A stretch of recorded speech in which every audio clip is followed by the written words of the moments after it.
everyone, and welcome to the latest episode of the English Support Podcast. I'm Kieran, and today I am joined by someone with a truly international perspective on learning and careers. That is Kay, a Careers and Employability Officer. Now, Kay has studied Japanese, spent time living in Japan, and now helps students develop their skills and confidence that they need to succeed after university. From cross-cultural insights to practical career advice, this episode promises plenty of inspiration. Kay, thanks for joining me today. Thank you for having me. Hello, everyone. You're very welcome, very welcome. So let's start with your journey. What first drew you to study Japanese, and what was it like to live and study in Japan? Yeah, so I first started studying Japanese. I was very young. I was probably about 10, 11 years old, sort of just going into high school. And I was really into, as most people who are into Japanese language culture will tell you, anime, fashion, that kind of thing. But I was also really interested in things like matcha, kimono, wagashi, which is like Japanese sweets.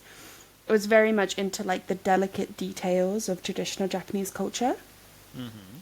And then as I went into high school, it sort of shifted into, I was really into Japanese stationery and Japanese organization and sort of that kind of thing. It has shifted in every point of my life into exactly what I'm interested in, but I've always been interested in it. And it was my friend in high school who was completely fluent. She knows so many languages, and she actually offered to teach me for £5 an hour, which is crazy because now most Japanese tutors will be about £30 an hour. So I was very, very lucky to be able to find someone kind enough to teach me for such a low cost. But yeah, and then I studied in Japan.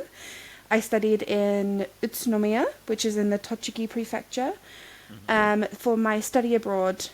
On my undergrad, I studied international business communication with Japanese. So I studied there for about 5 months. Because of COVID, it was shortened to just 5 months. But it was lovely. It was hot and dreamlike, and also sometimes a bit lonely. There was a lot of things I had to sort of work on, but it was a really good experience that I was glad I was able to do. And was it everything you expected it to be, or was there a little bit of a culture clash at the start? Actually, at the start, it was everything I wanted it to be, like so dreamlike, like I couldn't believe that I was there, that I'd made it. And then, you know, when you're there and it stops feeling like a vacation and starts feeling like, oh, I'm here and I don't know anyone here and there's no one to bail me out if anything goes wrong. You know, the culture shock can get you, and it got me. And I think actually the biggest issue that I had was the loneliness of not being fluent in Japanese. There was nobody that I could express my feelings to, because maybe in Tokyo people can speak like pretty good English, but Utsunomiya nobody was speaking English, and I had to deal with that, and it made me a better person and a better language learner. But I did have to get over that loneliness, that culture shock that came with it. Yeah, so you learned to build some kind of resilience and become more confident if you were going to communicate with anybody. Exactly. Yeah. So did learning Japanese give you any insights into how language learning itself can build transferable skills for work? Yeah, so I think learning a language, there are so many transferable skills. Perseverance, dedication, passion, the ability to follow through on a goal, cultural awareness and understanding. And cultural awareness and understanding is something that is so important in the job market that I don't see talked about enough. Obviously, England is a very multicultural place.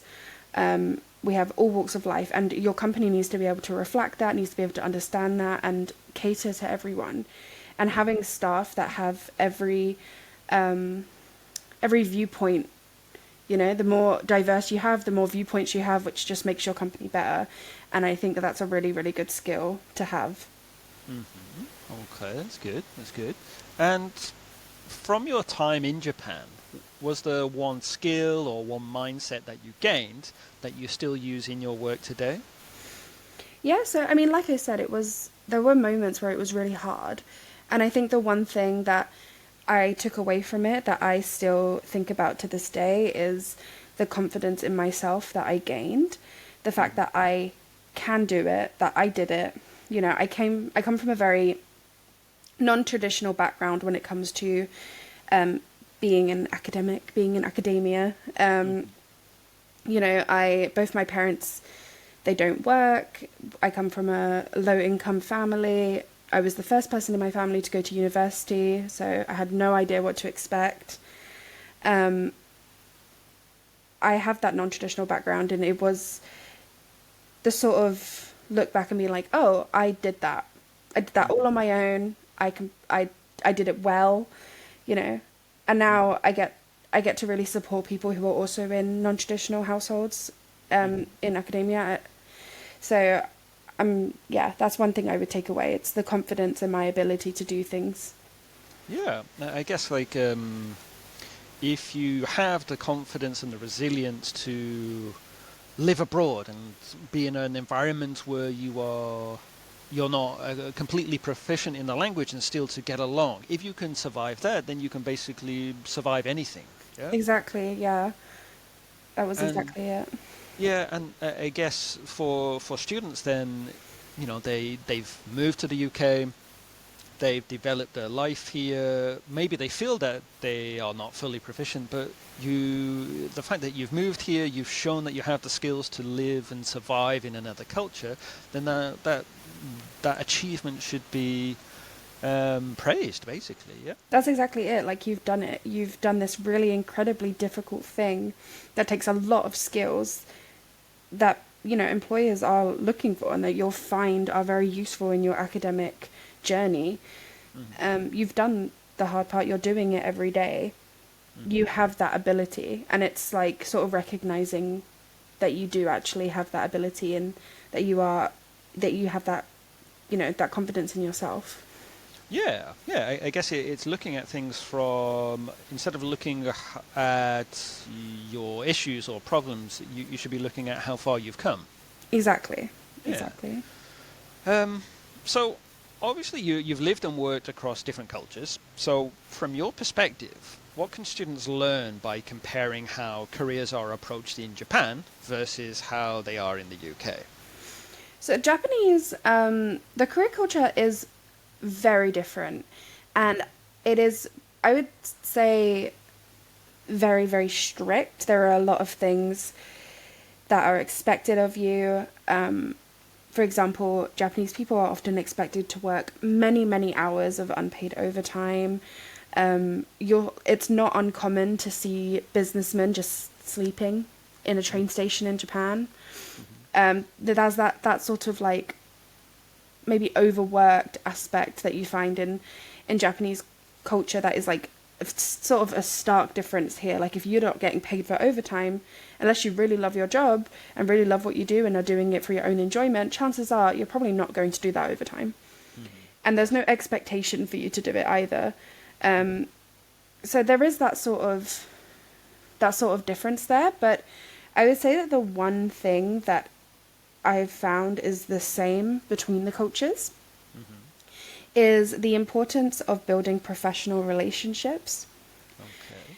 So building them up, learning the cultural norms in that country. You know, the saying, like, it's not what you know, but who you know. Yeah. I feel like that is true to an extent, but maybe with a little bit added at the end of like, but who you know is easily changed with the effort that you apply. So I would say, yeah, building professional relationships seems to be something I see important across so many cultures. And to get good at building professional relationships, to get good at networking, to get good at, you know, having those contacts, it's about making the effort to go to things like careers fairs and go to things like networking events, which are all very easy to find, are free. You know, I would say that was my big takeaway of the similarities between Japanese and England.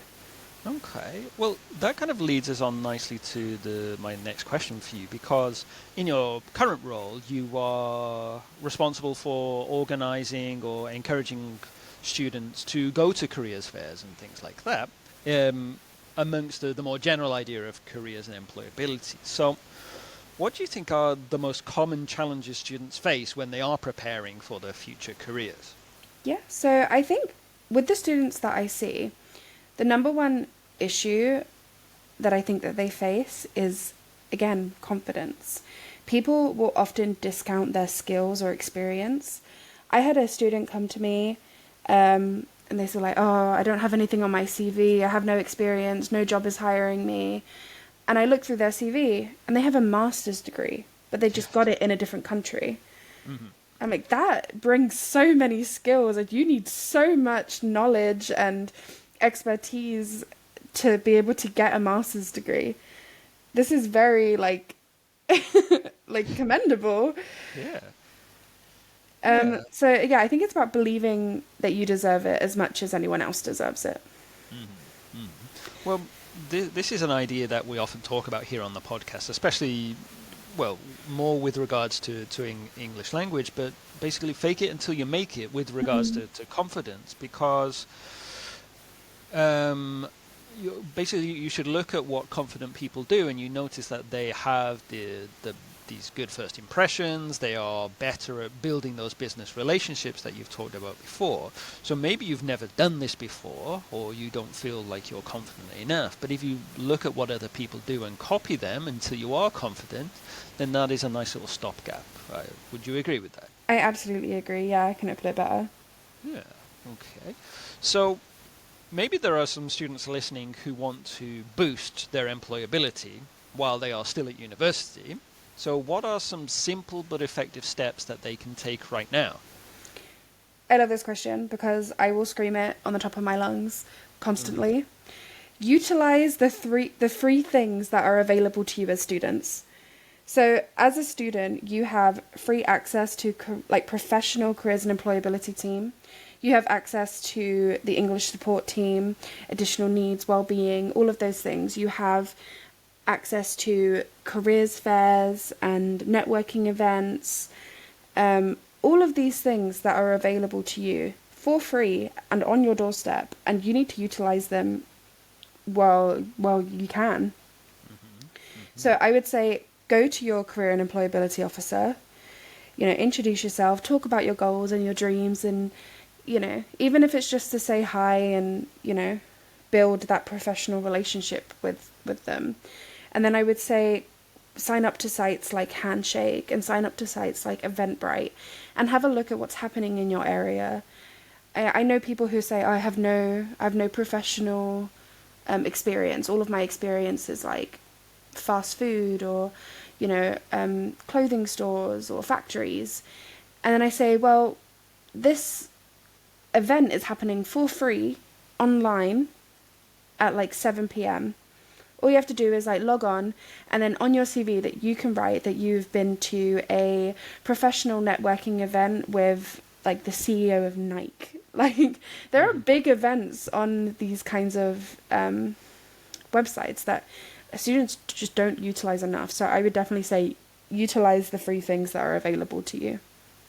Okay, well, I hope our students who are listening, they've paused the video at this moment and they are doing that right now. I hope so anyway. Um, so what advice would you give to a student who feels unsure or maybe overwhelmed by their career path? Yeah, I mean, it is quite tough. I would say that, sort of know that everybody is going through the same thing as you.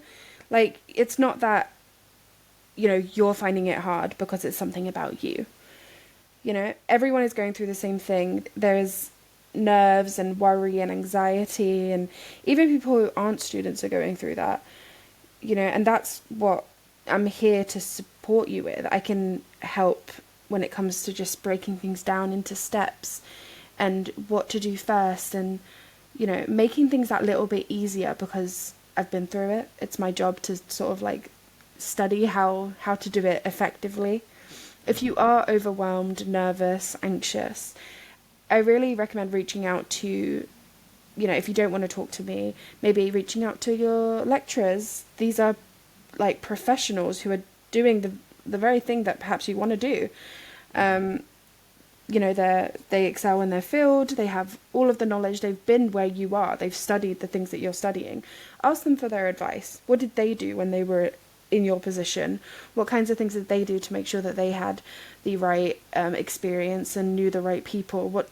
What set them apart? I think that's really helpful, just talking to people, maybe even going out and reaching out to people on LinkedIn who are people that you admire, or people who are doing the thing that you want to do, and just seeing what they did and maybe using that as an idea of what you can do to get there as well. Yeah, I would agree on that. I mean, because I believe maybe both of us have had this situation where you don't know what to do, and you end up in a position that you never expected to be in. And a career is not a straight line. It's not you finish university, you immediately go in and you work your way up. Sometimes you have to take a side step, sometimes you take a whole different career path halfway down, and that's okay as well. Exactly. And I mean, your career is like, it will change just throughout your whole life. Like, you may leave university and do a career in marketing, and then maybe in like 5 years you decide, actually, I don't want to do marketing anymore. I want to start my own business, or I want to, be a PA or whatever. It's not necessarily about doing this one thing. It's about sort of understanding that you have options. Definitely. And it is always good. It's always a good thing to you can change it. Yeah, Exactly. You're not set. You don't make a decision and stick with it all the way until the end. No. It's perfectly okay to change. Yeah. So let's kind of combine these two ideas then of careers and employability, and also the English language. So how important do you think strong English skills are for employability in the UK job market? So, of course, it's important that you understand your job and how you talk to people, and that you understand what's going on, not only for the managers and the customers, but for yourself. It's really awful to be in a position where you don't fully understand what's going on, or you can't sort of like grasp, what's happening. And I've been in that position in Japan. There are times where, like, for example, I had to go and pay my bills, and Japan don't, like, for a very technologically advanced country, they're also very they do everything with paper, and you have to go to places physically. So when I was paying my bills, I had to go to the post office, and I had no idea how to communicate in Japanese that I need to pay my bills. That's an advanced level of the language that I just hadn't gotten to yet, and it's a really horrible feeling. It's daunting, it's anxiety inducing. So I would say it's important that you feel confident enough to go through, those steps. And there are, like I said, always options to support you. The English team at your university, as well as things like, conversation classes and just talking to people who speak English. That is the best way to learn. Like listening to English music and watching English films, and reading English books and doing things that you enjoy in English. The one thing that I did that really helped was, like, every single surface in my dormitory in Japan had a post-it note on it with what that thing was in Japanese. So if I went to my fridge would have a post-it note of what fridge was in Japanese, and the same with cupboards and everything, until I finally got all that vocab. So it's just about really immersing yourself in the language for yourself, for the managers, for the customers. But I would also say that, like, don't discount the importance and the demand of being multilingual. It's a huge, huge demand in job roles right now. If you're multilingual, I see a lot of students not even put it on their CV. Oh yeah, of course. I'll be like, oh, what's your first language? And they'll say, oh, like Romanian. And I'll say, well, it's not on your CV. And they're like, oh, well. And I'm like, how many other languages do you speak? And they list off like 5. Yeah. That's a huge number to be able to say that, and that's an incredible skill, and something that should absolutely be on your CV. Yeah. This could be incredibly useful for some companies if they are trading with countries on the continent or something like that. Hmm. So yeah, that's definitely a skill they may need. Exactly. And even in things like retail or restaurants or things like this, like people who are going in, everybody that's buying from that shop is not going to be English. You know, Mm-hmm. I took like a basic British Sign Language course at university, and while I was working as a barista and studying, there would be so many times when I used that sign language to talk with customers, and it only made me feel better, it made the customer feel better, and it put me in good standing with my manager. I just Mm. think knowing a lot of languages is not a bad thing, like ever. Yeah, yeah, definitely. It can never be a disadvantage. Yeah. Mm. Um, so, what advice would you give to students who feel their English is quote unquote not good enough to apply for jobs yet? Yeah, so I would say if it's good enough for you to get into a bachelor's degree, Hmm. it is good enough for you to be able to work professionally in a job. Yeah. And again, it's about confidence. It's something that I talk about all the time because it really is. I see like the just leading issue that students face when they're applying for jobs, looking for jobs, and thinking about what they want to do, or they just don't have confidence in themselves and their abilities and their skills and their past experiences, and they should, because it's often amazing and inspiring, and definitely the kinds of things that employers are looking for.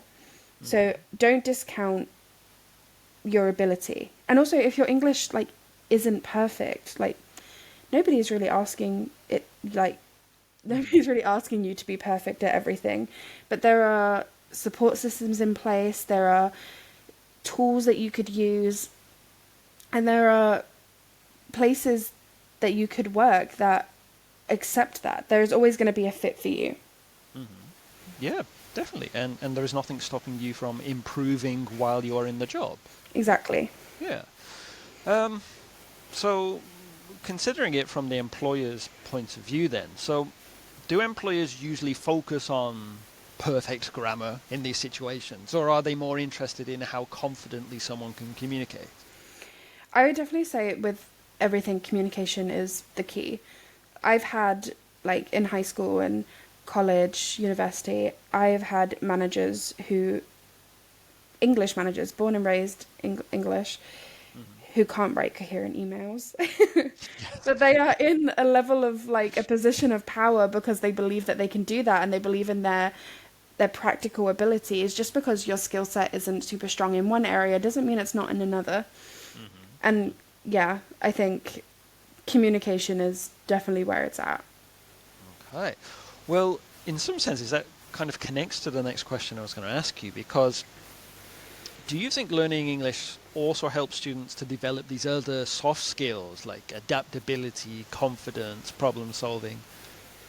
Yeah, I feel like absolutely it does. Like those kinds of skills will be useful in every aspect of your life, whether it's career wise or academic or just making friends or anything like that. The skills that you pick up from learning a language just support you throughout. They are amazing skills to have as a person.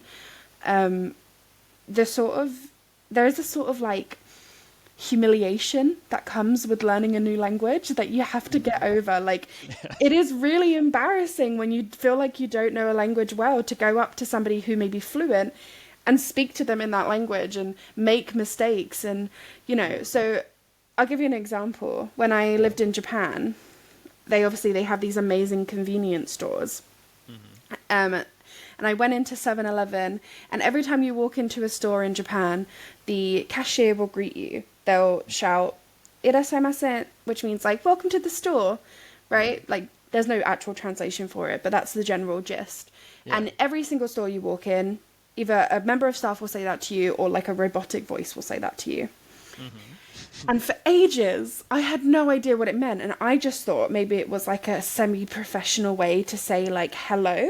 So Uh-huh. I would respond with and I show my set. So they were saying, "Welcome to the store," and I'd be like, "Welcome to the store." And there's that just sort of like you have to learn to like laugh at yourself sometimes, and that is a really good skill to have as a person, you know, because it opens you up to so much. Yeah, being able to overcome difficulties and not being and not just completely collapsing into into hysterics afterwards. I mean, Exactly. it's that same awkward situation of when you're getting on a plane or something, and the ticket person says, "Have a nice flight," and you say, "Oh, okay, you too." And Yeah, things like that. exactly. Yeah, I mean, I can understand the situation because when I was living abroad, I would practice phrases until I have like the pronunciation perfect, and I get Mhm. in a lift and I say hello to some granny there, and then she says hello back, and because I had the pronunciation correct, she doesn't know that I'm a foreigner, so she launches in a whole conversation, and I just have to nod along and go, Yeah, yes, the oh. And to be honest, like in your situation, you used a logic. You listened to that voice in the supermarket, and you got from the context that it is a greeting, and mm, you said the greeting back. And a lot of learning language is like that, of understanding a phrase from context and then trying to use it in your everyday life. Now, in that situation, it went a little bit wrong, but that's forgetting all of the 99% of the other situations where you got it correct. And exactly. those are the skills that we learn when learning a language, especially when learning English, is finding logic when you don't already know what the logic is. So, Exactly. And no yeah, one's ever going to be mad at you for trying. exactly. Like, no one's ever going to be like, you didn't say this thing, and you were like, your grammar was incorrect. There Mm. has been a ton of times, even in this interview, where I've used incorrect grammar. You know, it just happens when you talk and when you're on a tangent, and it just happens, and no one's ever going to be mad at you for making a mistake, or they might giggle, they might, but no one's ever going to be upset. Well, if there are any eagle-eyed or eagle-eared, I don't know if that's a phrase, any any students who have noticed a grammar mistake Uh-oh. during this podcast, please send an email No. highlighting where it was, what time, Oh gosh. uh, and we'll have another podcast where we discuss them later on. Yeah, I'll release an apology on my notes app on Twitter. Please. um, well, of course, overcoming errors is especially a skill that is useful in professional context. So I've got one final kind of serious question for you then. Mm. So if you could give one piece of advice to your own student self from the past about preparing for the world of work, what would that advice be? I would look at tiny 21-year-old Kay and I would say, don't be lazy.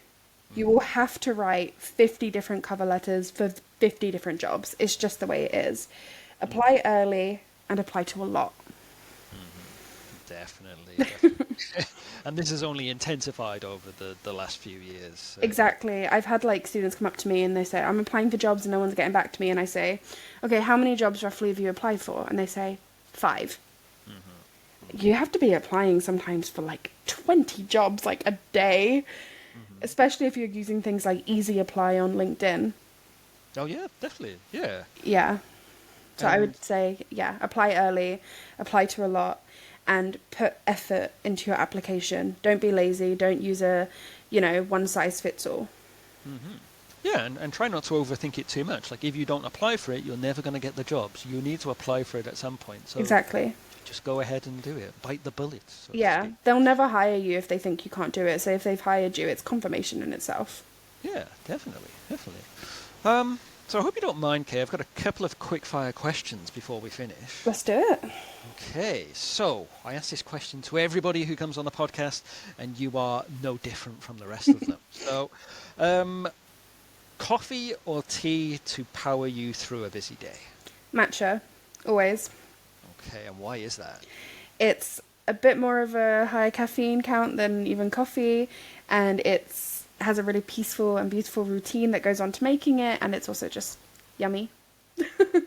Well, that's as good a reason as any, definitely.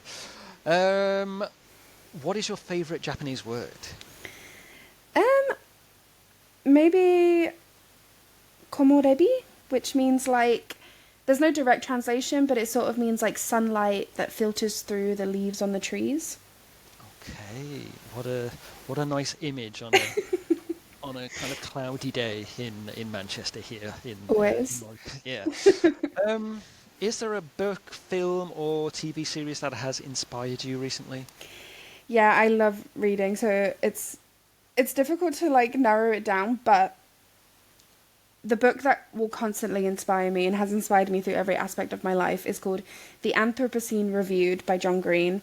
It's non-fiction, and it's about different aspects of humanity, but it's ranked on a 5-star scale. So it's anything from sunsets to Diet Dr. Pepper. Ooh, okay. Right. So again, anybody listening, make sure you get on Amazon or any other good bookseller and see if you can get a copy. I highly recommend. Um, are you an early bird or a night owl? I'm an early bird always, and people always scoff and but nothing beats like that sort of cold, the sky is turning pink and everything's very quiet, that sort of time in the morning. Nothing will beat it.